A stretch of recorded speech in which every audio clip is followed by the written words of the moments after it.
Bonjour à Paris, ihr seid gelandet bei Ce Car Crash Review. Und wollt ihr umfangreich informiert sein auf dem Automobilmarkt? Tous les jours une nouvelle review à Jessica ou de moi.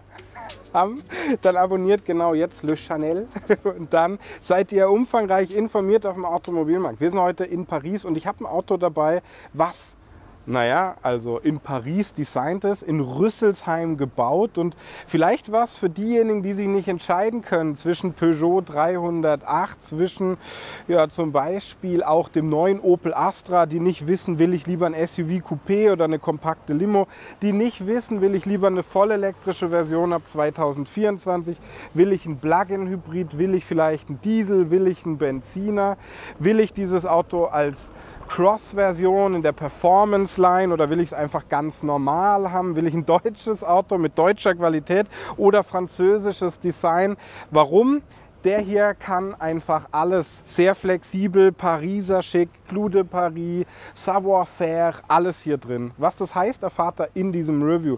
Was werden wir machen? Wir werden die Optik besprechen, die Ausstattungslinien besprechen, die es gibt. Welche passt am besten zu euch? Welche Farbe passt am besten zu euch? Was kann der Innenraum? Gibt es hier drin vielleicht sogar eine Nachtsichtkamera, ein Augmented Reality Head-Up Display wie in der S-Klasse? Was kann der technisch innen? Wie ist der Innenraum? Wir werden vor allem fahren. Am Schluss gibt es den Preis, ein Fazit. Ja, und ich werde euch sagen, was ich von diesem Auto halte. Ganz viel Meinung, ganz viel Frankreich, ganz viel Jan, ganz viel The Car Crash Review. Und dann gibt es einen kleinen Kuss am Anfang von mir. Pour mon ami français. Un petit chéri Kuss.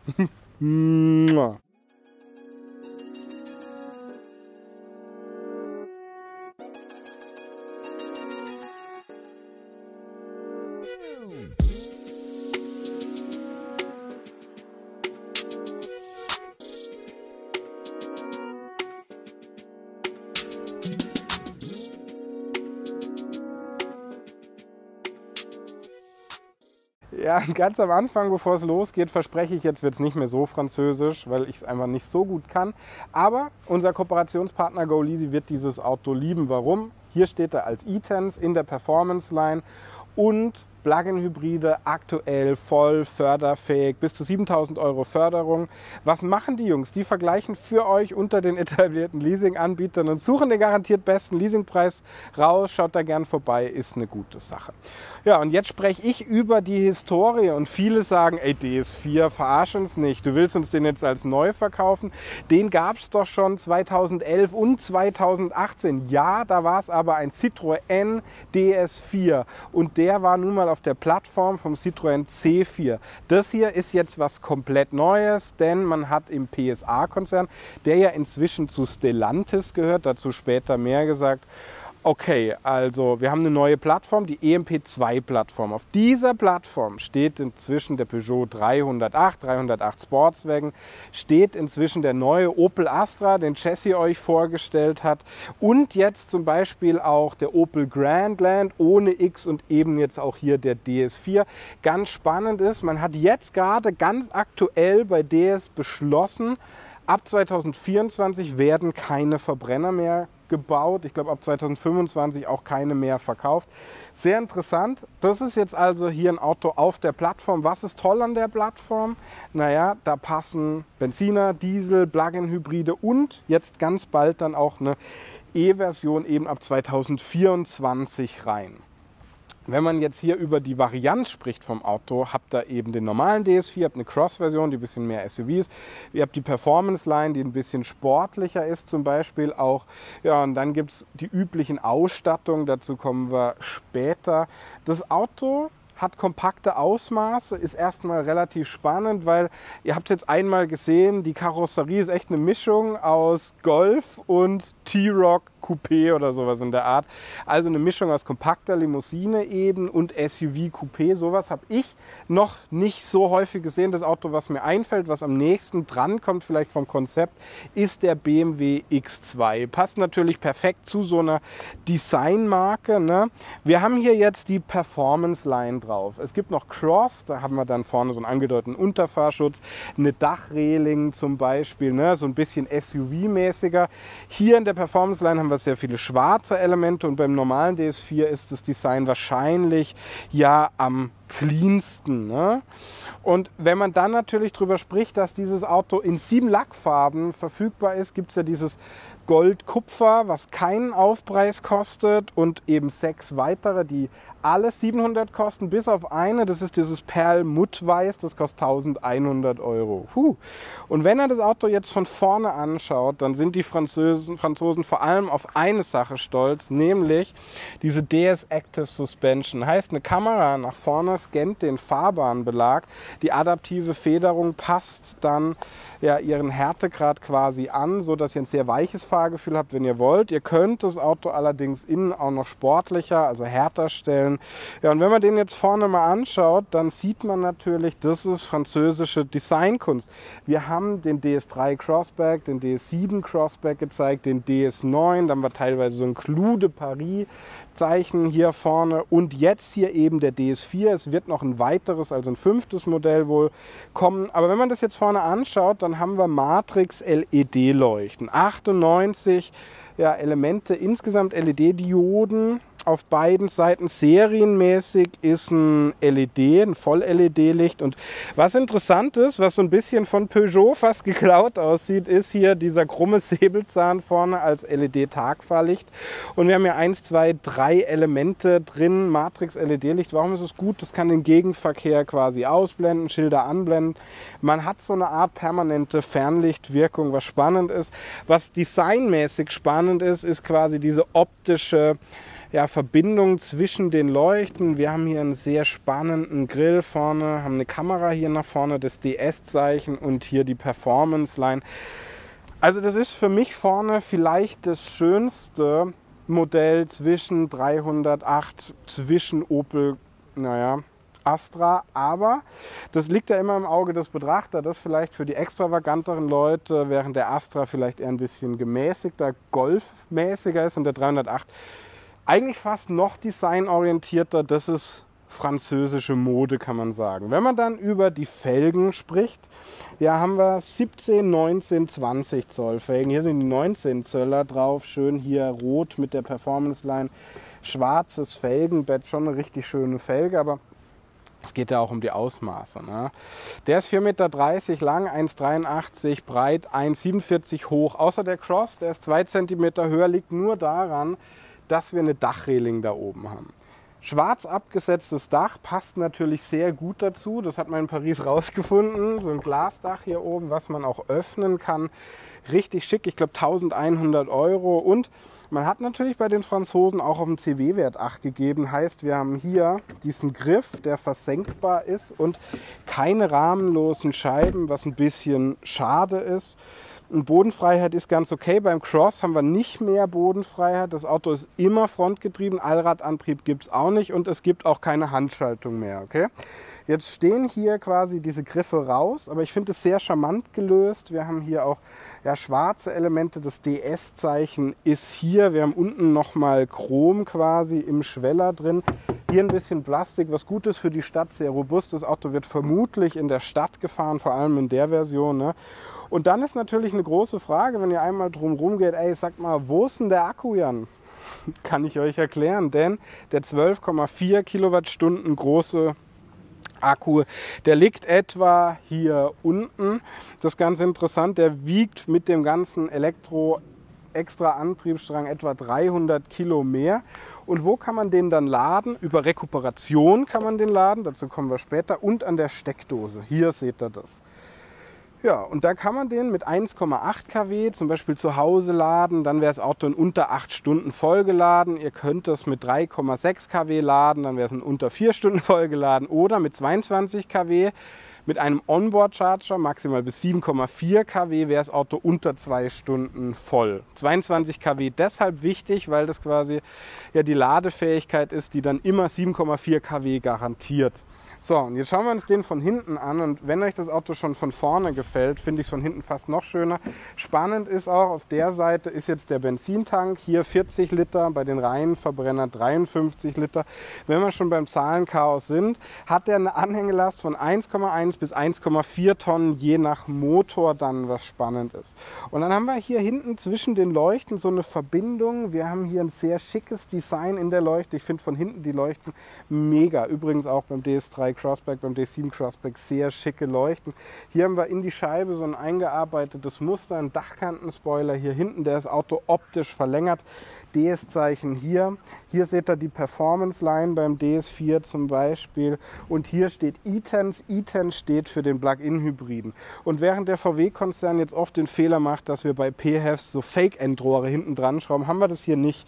Denn der hat auch welche, sehe ich gerade. Naja, es ist ein angedeutetes Fake-Endrohr. Wenn ihr mal ganz nach unten schaut, hoffe ich, dass ihr das Endrohr seht. Aber das ist okay, das lasse ich mir gefallen, das ist schick. Ich glaube, bei allem anderen wäre DS auch so enttäuscht von mir, wenn ich sage, das Auto ist nicht schön. Die würden nicht mehr fragen, ob ich nochmal komme. Haifisch-Antenne hier oben, das ist das einzige fast bei dem Auto, was mich optisch stört. Hinten sehr kleine Scheiben, wie ich finde. Und dann ist natürlich eine Frage, wo geht jetzt eigentlich hier der Kofferraum auf? Rückfahrkamera ist hier, da seht ihr die. Und ihr müsst hier reingreifen, das ist ein bisschen doof gelöst, da macht ihr euch im Winter ganz bestimmt die Finger schmutzig. Das ist so ein Unterschied zwischen französischen und deutschen Autos oft, ne? Weil Deutsche durchdenken Sachen eher und sind ein bisschen konservativer. Franzosen sagen, wie geil kann ich das Design machen? DS. Ja? Und jetzt, bevor wir über die 430 Liter Kofferraumvolumen sprechen, die der nicht hat, der hat nur 390, denn der Akku da drin macht den Kofferraum ein bisschen kleiner. Das Gewicht vom Auto normalerweise 1,3 bis 1,4 Tonnen. Ja, aber der PHEV wiegt 1,6 bis 1,7 Tonnen. Eben dem Akku und dem Elektromotor und der zusätzlichen Technik da drin geschuldet. Jetzt haben wir hier von DS 2 so Taschen spendiert bekommen. Was ist da drin? Einmal das Kabel für Schnellladen hier mit Trebell-Handschuhe, ja, dass ihr euch im Winter die Pfoten nicht schmutzig macht. Und einmal hier nochmal die Kachel fürs Laden zu Hause an der Steckdose. Wenn ihr mir nicht glaubt, schaut mal hier unten. Da liegt da der Akku, macht den Kofferraum da unten eben ein bisschen kleiner. Ihr könnt, glaube ich, schön die Größenverhältnisse hier sehen. Der Kofferraum ist solide groß. Wenn ihr jetzt ein Kind habt mit Kinderwagen, ist er wahrscheinlich zu klein. 12 Volt Steckdose ist hier auf dieser Seite und ansonsten haben wir hier noch eine Durchreiche für die Skifahrer. Wirklich sehr gut verarbeitet. Auch hier nochmal dieser Schutz. Hier darf man halt keinen Bierkasten drüber ziehen. Was ich so ein bisschen kritisieren will und was lustig ist, auch beim Astra haben wir genau das gleiche Teil hier, ne? Gleiche Plattform eben, EMP2 oder wie Jessie in ihrem Review gesagt hat, EMP3. Ne, hat sie rausgeschnitten. So, und jetzt klappe ich die hier um, habe gerade einen kleinen Kick von ihr bekommen und jetzt schaut mal das große Kofferraumvolumen. Wir haben eben nur eine ganz kleine Kante da drin. Ich mache mal noch die Hutablage raus, das funktioniert wirklich bei Peugeot und Opel relativ genau gleich in der Plattform und dann seht ihr das volle Kofferraumvolumen. So, ganz schnell wieder eingearbeitet. Hier geht dieses Auto zu. Zu geht es einfacher als auf hier, weil das habe ich euch ja erklärt. Und was wir jetzt zusammen machen wollen, ist mal auf die Rückbank springen und dann schauen wir mal, wie viel Platz Obelix da hinten hat. Kommt mit.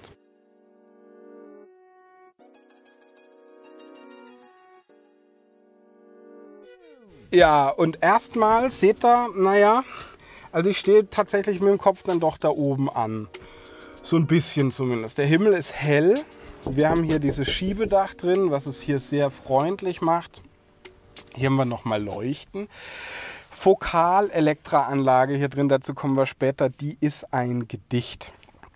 Und was mir auffällt, ist, dass die Rückbank relativ steil steht hier hinten. Aber das ist ja ein Kompakter und für einen Kompakter ist hier hinten dann doch wieder relativ viel Platz. Jetzt beschäftigen wir uns mal mit den Sitzen. Das ist Alcantara-Leder. Da bin ich sehr sicher, wenn ich muss mit Jessie widersprechen. Stoffkunde ist ihr Ding. Hier Stoff in der Mitte, Kunstleder außen. Ihr könnt hier die Kopfstützen sehr bequem verstellen. Hier habt ihr ein bisschen Hartplastik. Auch hier relativ breite Ausschalung. Aber ansonsten echt gut. Armauflage hier. Mit so einem Cupholder hier und so einem Extrateil. Skoda wird das Simplicare-Lösung nennen. durchreiche hier für die Skifahrer. Und ganz ehrlich, die Sitze in der Performance Line hier hinten sind mega geil. Also wirklich echt bequem. USB-Stecker hier, USB-C-Stecker hier. Ihr habt gesehen, ich habe es ein bisschen schmutzig schon gemacht mit meinen Schuhen. Auch die Sitze hier wirklich schön ausgeformt, hinten ein bisschen Plastik. Ja, aber jetzt würde ich sagen, schauen wir mal in die Tür rein. Und ja, hier haben wir wieder Alcantara. Wow. Clou de Paris hier. Das hat mir die Doro von DS erklärt. Fokalanlage, Türöffner, ja, die können ein bisschen schicker sein, aber schön gepolstert hier dieses Kunstleder. Da kann man sich im VW-Konzern ein bisschen was von abschneiden, nur unten dann eben ein bisschen Hartplastik. So, was wir jetzt machen, ist über die Motoren sprechen, Hose schnell hochziehen. Und ja, da mache ich mal vorne auf und es ist ja hier der Plug-in-Hybride. Aber wir haben ja nicht nur ein PHEV, sondern auch ganz viele Motoren. Bei DS hat man sich dafür entschieden, viele Motoren und große Motoren zu verbauen erstmal. Und bei den Benzinern geht es los mit dem bekannten 1,2 Liter Dreizylindermotor, allerdings die höhere Ausbaustufe nur 130 PS. Das ist der einzige Dreizylinder. Alle Motoren sind verbunden mit einer 8-Gang-Automatik. Eine 6-Gang-Handschaltung gibt es nicht mehr. Dann drüber ist ein 1,6 Liter, dann Vierzylinder-Benziner mit 180 oder 225 PS, die viel besser zu dem Auto passen, aber auch teurer sind. Wollt ihr einen Diesel und zum Glück, danke DS, es gibt noch einen Diesel, ja, dann habt ihr den 1,5 Liter Vierzylinder mit 130 PS, auch das die höchste Ausbaustufe. Und hier jetzt sehr spannend, ich hoffe, ich bekomme es auf. Es ist immer relativ peinlich, wenn so ein Autotester so eine Motorhaube nicht aufbekommt, ist der PHEV-Antrieb. Und der Plug-in-Hybrid ist natürlich komplexer. Die Basis für diesen Motor, die bildet ein 1,6 Liter Benziner, ja, der hat dann 180 PS, 300 Newtonmeter. Dazu, bei Volkswagen im Getriebegehäuse, kommt ein 110 PS Elektromotor mit 320 Newtonmeter. Insgesamt eine Systemleistung. Man kann beide Werte, nein, da denkt ihr falsch, nicht einfach kombinieren. Haben wir eine Systemleistung von 225 PS und 360 Newtonmeter. Und wenn der Akku natürlich leer ist, dementsprechend weniger. Jedenfalls beschleunigt das Auto, ich habe es euch ja gesagt, das 1,6 bis 1,7, ich glaube 1650 irgendwas Kilo wiegt in 7,7 Sekunden auf 100, ist gut, der hat auch eine Menge Leistung, wird 233 km/h schnell. Der Normverbrauch liegt unter 1,4 Liter, das ist natürlich komplett Banane. Schön ist hier drin, also komplett Banane, weil man das nicht schafft, wie viel wir verbraucht haben, erzähle ich euch später, müsst ihr dranbleiben. Interessant ist, die rein elektrische Reichweite liegt etwa bei 55 Kilometern, was wirklich toll ist. Warum, erkläre ich euch beim Fahren. Klappe zu, Affe tot. Jessie geht jetzt nach hinten, schaut sich nochmal das wunderschöne Heck, nicht von mir, sondern vom Auto an. Dann springen wir rein, ich zeige euch noch den Innenraum. Ich hoffe, ich bekomme den auf Deutsch eingestellt. Wenn nicht, lernen wir zusammen Französisch. Dann wird gefahren, dann gibt es ein Fazit. Kommt mit. Bonjour, mesdames, messieurs, nous sommes à l'intérieur de la DS4. Oh Gott, das ist schlecht. Aber was überhaupt nicht schlecht ist, ist wirklich l'intérieur. Denn da haben sich die Franzosen richtig viel Mühe gegeben und man merkt auch, dass dieses Auto qualitativ hochwertig ist. Es gibt verschiedene Innenraumwelten mit Alcantara, wie zum Beispiel hier mit Holz, mit Carbon. Hier haben wir die Performance Line drin, was ihr zum Beispiel auch an der Einstiegsleiste oder den Sitzen erkennen könnt. Und jetzt hangeln wir uns mal Stück für Stück vom Augmented Reality Display zur Nachtsichtkamera, die wir leider nicht zeigen können, weil es ja nicht Nacht, hin zu den Qualitäten des Autos im Innenraum und warum es vielleicht den Golf erschreckend stark angreift. Und da fangen wir echt mit den Sitzen an. Das sind hier die Sitze mit der Performance Line, was hier oben steht, Alcantara hier in der Seite, hier nochmal eingearbeitet, relativ dicke Seitenwangen, was toll ist aus meiner Sicht, leider keine Verlängerung für die Beine hier. Wenn man kurze Beine hat, hat man ein Problem, ne? Kurze Arme, keine Kekse, aber hier nochmal Performance Line drin, die Kopfstütze lässt sich schön verstellen, schon richtig gut. Der Sitz gefällt mir, weil der ist bequem und der gibt guten Seitenhalt. Wenn man jetzt das Dach hier anschauen, dann kann man das Auto in 0, nix Transformer-mäßig zu einem Cabrio oder, naja, ehrlich gesagt, halben Cabrio transformieren. Hier geht es dann wieder zu. Von außen sieht es immer ein bisschen schöner aus. Windshot haben wir dann auch und naja, da hinten haben wir dann noch so eine Jalousie, die man auch noch zufahren kann, wenn man will. DS-Knopf ist dann hier und ich habe Jessie versprochen, das Dach zuzumachen. Dieses Jalousie hier ist nicht elektrisch, sondern mit der Hand bedienbar, aber sehr wichtig, weil in vielen Autos, wo wir sowas nicht hatten, wurde es innen sehr heiß, ganz ehrlich.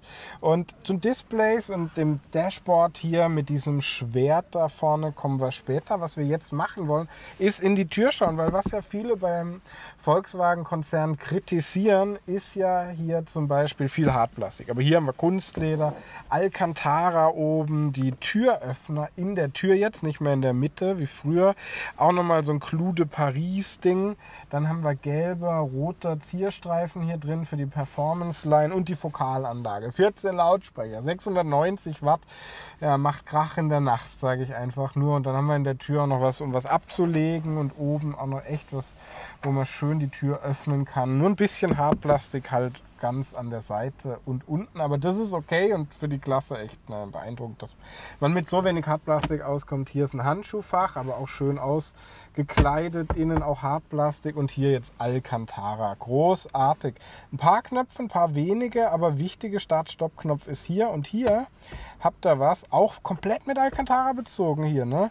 Eine induktive Ladebuchse fürs Handy, findet hier Platz, USB-Stecker hier, 12 Volt Steckdose und dann haben wir da noch einen Cup-Holder und hier ein extra kleines 5 Zoll Display, wo ihr ein Herz drauf malen könnt. Nein, ist zum Zoomen gedacht und zum Schreiben. Hier haben wir verschiedene Fahrmodi, das seht ihr auch dann die Rückfahrkamera vorne jetzt. Das ist auch ganz interessant, warum auch immer du da drin bist jetzt, die Rückfahrkamera, macht aber nichts, gibt ja nur noch das Automatikgetriebe mit dem Toggle hier drin. Für lauter, leiser haben wir hier noch so einen Regler und da kann man das Display ganz ausmachen und hier kann man bequem die Hand drauflegen. Schlüssel findet hier Platz, da.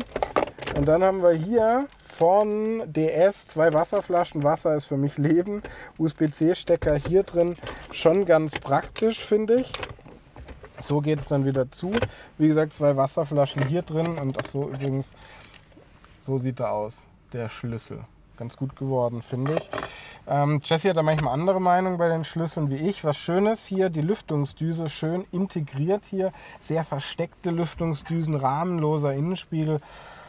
Oh, schon schick, ne, hier. Und jetzt würde ich sagen, kommt Madame Jessica pour un petit moment in den Innenraum. Und erstmal hier dieses Augmented Reality Head-Up Display. Ihr seht so ein bisschen 4 Meter vor der Straße projiziert das Ding da rein. Riesig groß. Ihr seht da vorne die Navikarte auch drin, wenn ihr ganz genau hinschaut. Das ist jetzt halt ein bisschen hell. Vielleicht zeige ich euch das gleich nochmal. Lenkrad. Hier unten, das sieht so ein bisschen wie eine Mischung aus Carbon und alten Plastikflaschen aus. Dann haben wir hier auch perforiertes Leder im Lenkrad. Das ist toll. Nicht so klein wie bei Peugeot, aber solide groß hier, wirklich gut ausgeformt, nicht zu dick, nicht zu dünn, aber auch nicht so fleischig wie bei BMW zum Beispiel. Hier kann man den Kofferraum aufmachen, den Tankdeckel und jetzt ist es interessant, weil ihr habt hier die Assistenten zum Beispiel und auf der Seite die Sprachbedienung. Iris heißt es, glaube ich. Hey Iris bei DS, funktioniert aber noch nicht. Und hier könnt ihr das da vorne steuern. Und da könnt ihr dann zum Beispiel einen Bordcomputer reinmachen, Musik. Ihr könnt euch allerdings da auch die Navikarte reinmachen. Ne? Könnt es auch clean lassen, Energieflussanzeige. Ihr bleibt mal vorne. Ich schaue auf die Drive-Modi. Ihr habt elektrisch, Komfort, Hybrid, Sport. Schauen wir uns dann später an. Interessant ist jetzt natürlich der iToggle hier, Parken. Die Kamera zeige ich euch auch mal schnell. Warum auch immer die so schnell reinspringt. Die 360-Grad-Kamera hier mit dem Home-Button geht es immer wieder zurück. Und da habt ihr verschiedene Homescreens, die ihr wählen könnt. Hier zum Beispiel eher, naja, für die Energieflussanzeige hier Media belastet zum Beispiel. Oder hier ganz clean, was ich ziemlich schön finde und hier immer wieder zurück. Und was zeige ich euch jetzt mal? Naja, vielleicht diese Übersicht mit der App-Liste. Hier haben wir dann die Assistenten, seht ihr dann hier schön bei Funktionen. Wenn man auch die Konzernbrüder und Schwester kennt, dann weiß man auch, okay, das sieht hier alles ähnlich aus. Videoanleitung haben wir hier auch, was mega witzig ist. Da könnt ihr euch nämlich anzeigen lassen, wie zum Beispiel auch die Nachtsichtkamera funktioniert.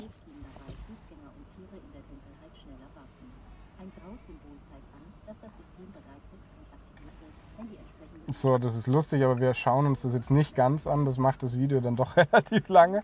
Hier haben wir den Querverkehrwarner hinten, also da könnt ihr alles sehen. Hier geht es dann immer wieder zurück. Hier könnt ihr auch leiser machen. Und bei der App-Liste Einstellung, die Energieflussanzeige ist noch ganz wichtig. Hier, das kommen wir später dazu. Eine Statistik haben wir dann auch hier drin zum Beispiel. Das Laden können wir planen und einen E-Safe-Modus haben wir auch, wo wir dann 10, 20 Kilometer oder maximal die Energie mit dem Motor quasi dann wieder bekommen.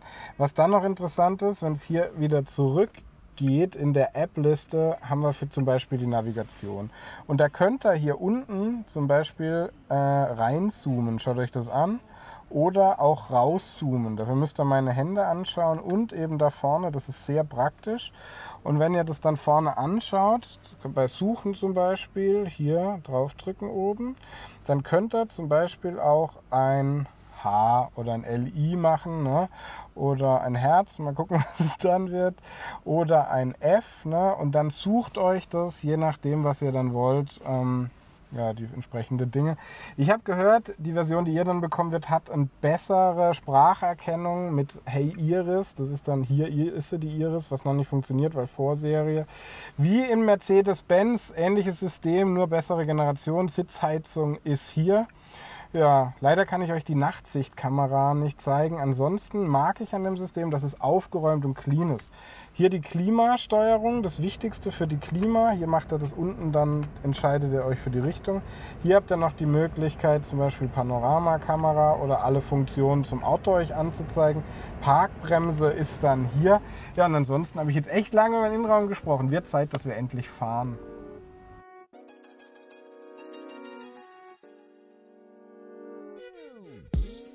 So, jetzt gibt es une vol, eine kleine Reise avec la voiture très belle. Und so geht er an und ihr denkt erstmal, da steht einfach nur Hybridsystem aktiv. Machen wir hier vielleicht gleichzeitig mal, und das ist relativ interessant hier, ja, die Anzeige rein, wo ihr dann seht, wie die Energie fließt. Und jetzt zieht man nach hinten und dann können wir schon losfahren. Und wie ihr hört, wenn man jetzt vielleicht noch die Klima ausmacht, hört ihr nichts. Und Fahrmodi gewählt ist Komfort jetzt mal.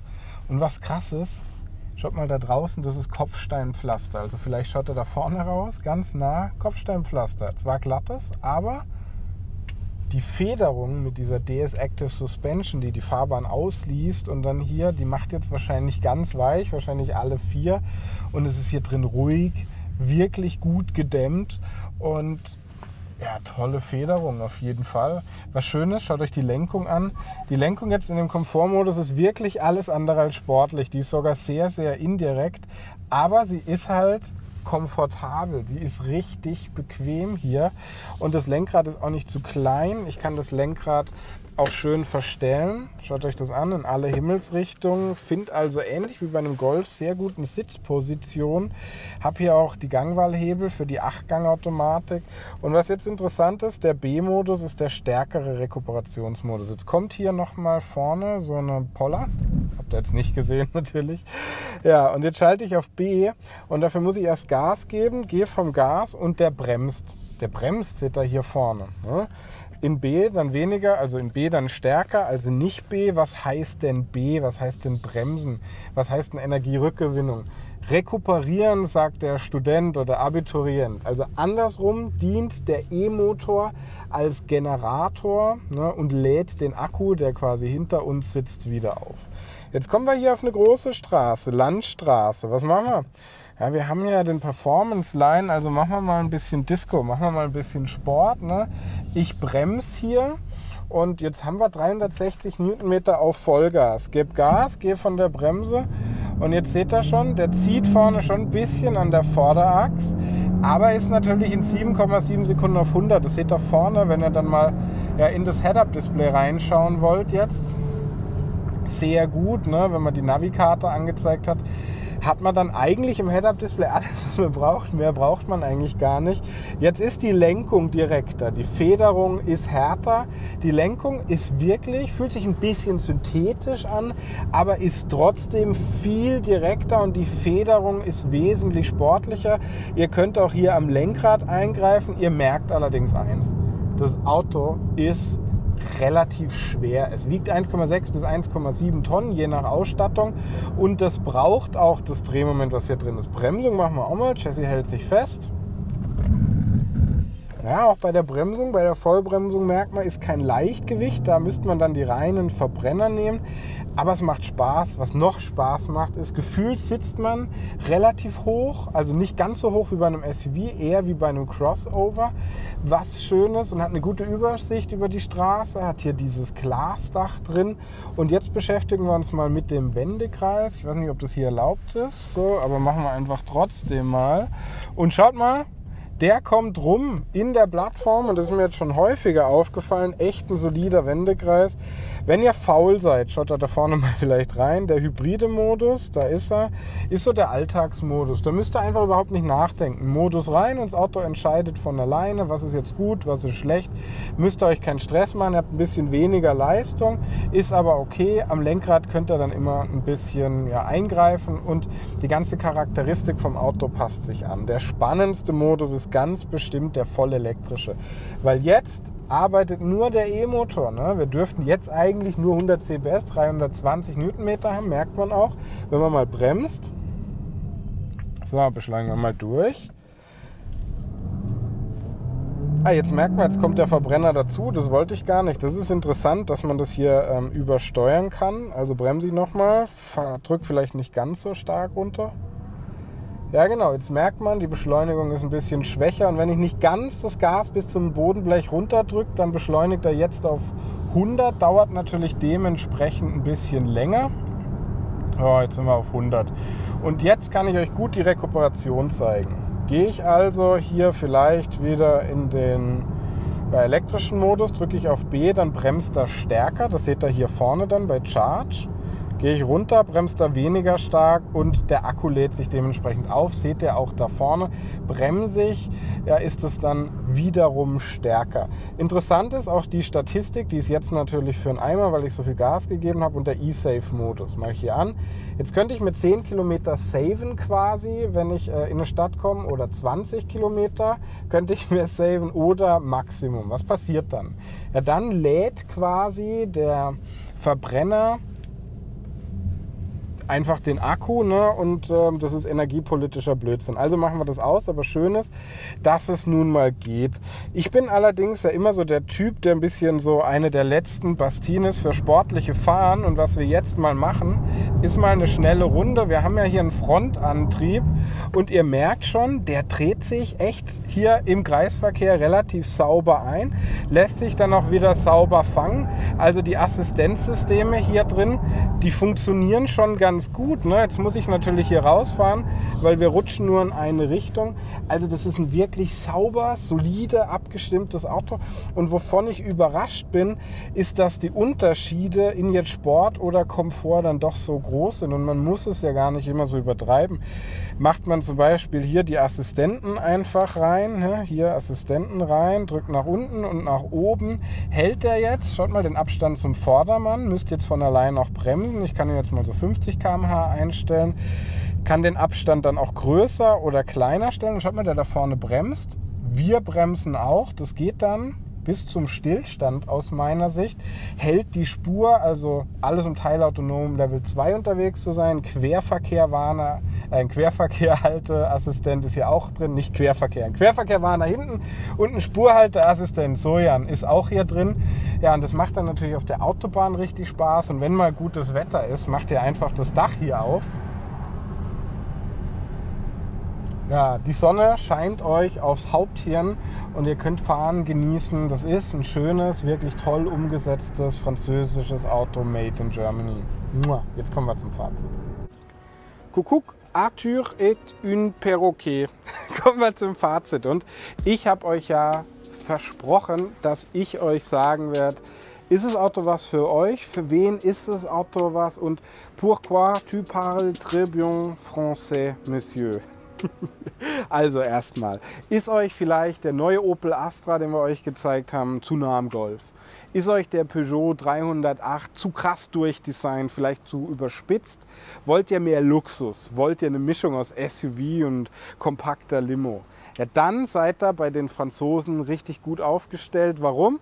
Das Auto ist in Paris designt, in Deutschland gebaut. Das ist eigentlich das Beste aus zwei Welten. So wie ein Ladyboy, kann man zum Beispiel auch sagen. Ne? Und dann habe ich euch ja zudem versprochen, dass ich euch was über die Ausstattungsvarianten erzähle. Was ist es?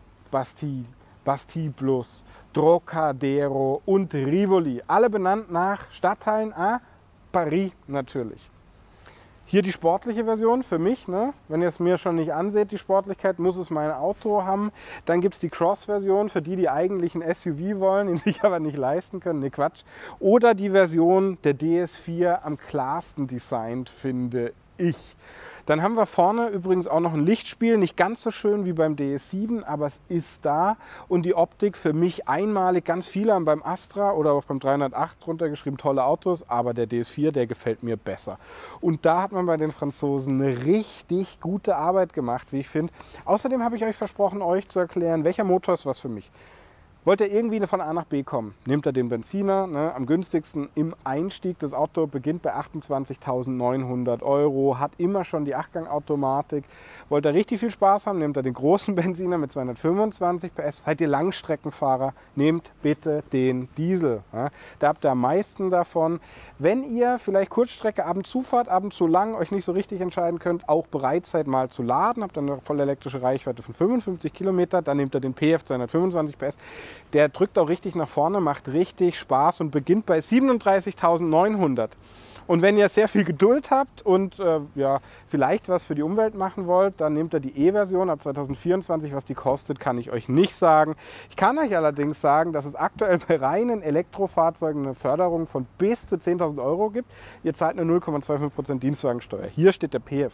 Bis zu 7.000 € Förderung. Aktuell wird dann interessant sein, ob der die nächstes Jahr mit der elektrischen Reichweite noch erfüllt. 0,5% Dienstwagensteuer. Und dann würde der Stand jetzt nur noch 30.000 € etwa kosten. Und das heißt en garde VW Golf, weil aktuell der bessere Golf, muss man einfach so sagen, in vielen Dingen überlegen. Innen auch so eine Art Digital Detox, sehr gute Verarbeitung zu dem Preis. Wow. Wer das genießt und weiß, nicht nur weil es ein Plug-in-Hybrider PHEV ist unser Kooperationspartner GoLeasy. Was machen die? Ja, die vergleichen für euch unter den etablierten Leasinganbietern und suchen den garantiert besten Leasingpreis raus. Ja, und hier seid ihr gelandet. A1 Team Autotester Le Car Crash Review. Châssis et moi.